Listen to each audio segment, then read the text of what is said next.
Good morning all of you. Welcome to Anjan TV one news. Ozone పొర పరిరక్షణ మానవాళి బాధ్యత. డాక్టర్ ఈ ఉదయ భాస్కర్ రెడ్డి, విశ్రాంత ఆచార్యులు, ఆంధ్ర విశ్వవిద్యాలయం, ఆంధ్రప్రదేశ్ విశాఖ జిల్లా కేంద్రం ఎంవిపి కాలనీ నందు ఓజోన్ పొర పరిరక్షణ మానవాళి బాధ్యత అని ఆంధ్ర విశ్వవిద్యాలయం పరిరక్షణ విభాగం ప్రశాంత ఆచార్యులు డాక్టర్ ఈ ఉదయ భాస్కర్ రెడ్డి వివరించారు. ఈ నేపథ్యంలో విశాఖపట్నం ఎంవిపి కాలనీలోని సమత డిగ్రీ కళాశాలలో డైరెక్టర్ డాక్టర్ శ్రీనివాస్ అధ్యక్షతన అంతర్జాతీయ ఓజోన్ డే కార్యక్రమాలు నిర్వహించడం జరిగింది. ఈ కార్యక్రమంలో ఆయన మాట్లాడుతూ ఓజోన్ డే సందర్భంగా ఆంధ్రప్రదేశ్ కాలుష్య నియంత్రణ మండలి, గ్రీన్ క్లైమేట్ టీమ్, ఎన్జిఓ సంయుక్తంగా అవగాహన కార్యక్రమాలు నిర్వహించడం ఆనందదాయకమని తెలిపారు. ఈ సందర్భంగా అత్యంత పలుచుగా ఉండే ఈ పొరను కాపాడకపోతే జరిగే నష్టం వర్ణనాతీతమని తెలియపరిచారు. ఈ తరుణంలో పర్యావరణ పరిరక్షణ మన బాధ్యత అనే విషయాన్ని ప్రతి ఒక్కరూ గుర్తుంచుకోవాలని తెలియజేశారు. ఈ కార్యక్రమంలో NSS program officer Ramakrishna, action aid Karnataka projects facilitator I Krishnakumari, green climate team coordinator Janapareddy, Rajeshwari పాల్గొన్నారు.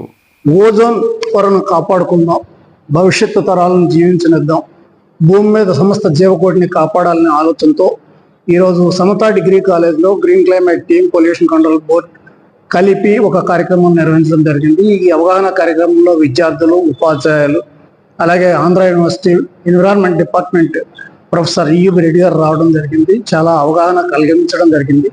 ప్రతి ఒక్కరూ పర్యావరణ హితంగా జీవించాలని, పర్యావరణ పరిరక్షణ కోసం కృషి చేయాలని, స్వచ్ఛ భారత్, స్వచ్ఛ ఆంధ్ర, స్వచ్ఛ స్వర్ణాంధ్ర కార్యక్రమాల్లో ప్రతి ఒక్కరూ భాగస్వాములు కావాలని కోరుతున్నాం. పర్యావరణ హితంగా జీవించడమే కాకుండా ఏదైతే ఒక్కసారి వాడి వదిలేసే ప్లాస్టిక్ ఉందో దాన్ని ప్రభుత్వం నిషేధించింది కాబట్టి దాన్ని ఎవరూ వినియోగించవద్దని, వస్త్ర సంచుల్ని వినియోగించాలని కోరుతున్నాం.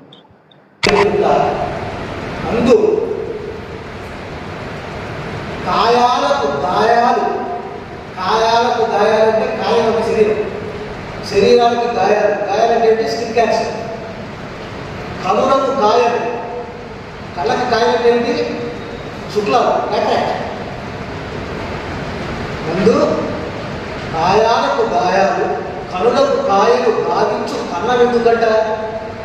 ఇక క్వశ్చనింగ్ నాకు తీసుకురా. నాడు గరళాన్ని మింగి గోళాన్ని కాశావే, నాడు గరళాన్ని మింగి గోళాన్ని కాశావే, మరి నేడు నీ లయ గతి దగ్గర లేక గణనాథుడు గురు పెట్టిన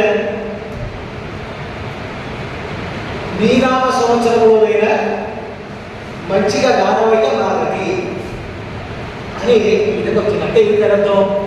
ఇప్పుడు ఓజోన్ వల్ల వచ్చింది. ఈ ఓజోన్ లేయర్ యొక్క ఉపయోగాలు ఏంటి?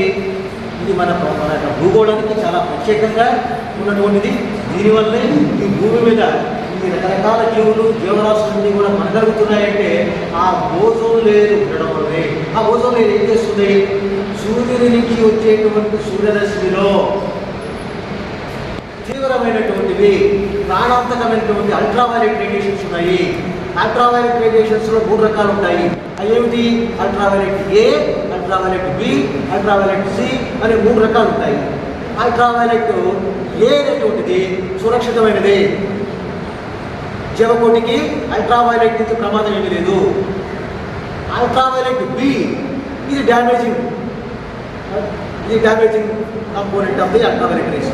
అందుకని చెప్పేసి ఈ బి అనేది ఒక 95% అటకాయించేసి ఒక 5% లేదా బిలో 5% భూమి మీదకి వదులుతూ ఉంటుంది. ఈ ఓజోన్ లేయర్ చాలా సెలెక్టివ్గా. చూసారా ఈ ఆర్కిటెక్ట్ ఎంత చక్కగా దీన్ని ఇచ్చేసాడో. దాంట్లో 3 కాంపోనెంట్లు ఏది? ఈ యొక్క అల్ట్రావైలెట్ రేస్లో ఆ 3 కాంపోనెంట్లు సేఫ్గా ఉన్నదాన్నేమో భూమి మీదకి వదులుతున్నాడు, అన్సేఫ్గా ప్రాణాంతకంగా ఉన్నటువంటి వాటినేమో ఏం చేస్తున్నాడు?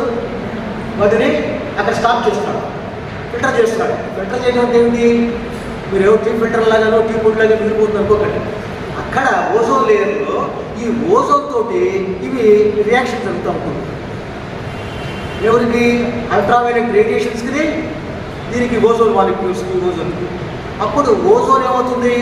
ఫార్మ్ అవుతుంటుంది, మళ్ళీ డిస్ట్రాయ్ అవుతుంటుంది. Destruction construction of ozone it is a continuous process in the stratosphere. ఆ విధంగా జరగడానికి ఈ సూర్యరశ్మిలో ఉన్నటువంటి అల్ట్రావైలెట్ రేడియేషన్స్, తీవ్రమైనటువంటి ప్రమాదకరమైనటువంటి ఈ అల్ట్రావైలెట్ రేడియేషన్స్ని అది ఖర్చు అయిపోతాయి అక్కడ. అది దాని అర్థం ఫిల్టర్ చేయడం అంటే అది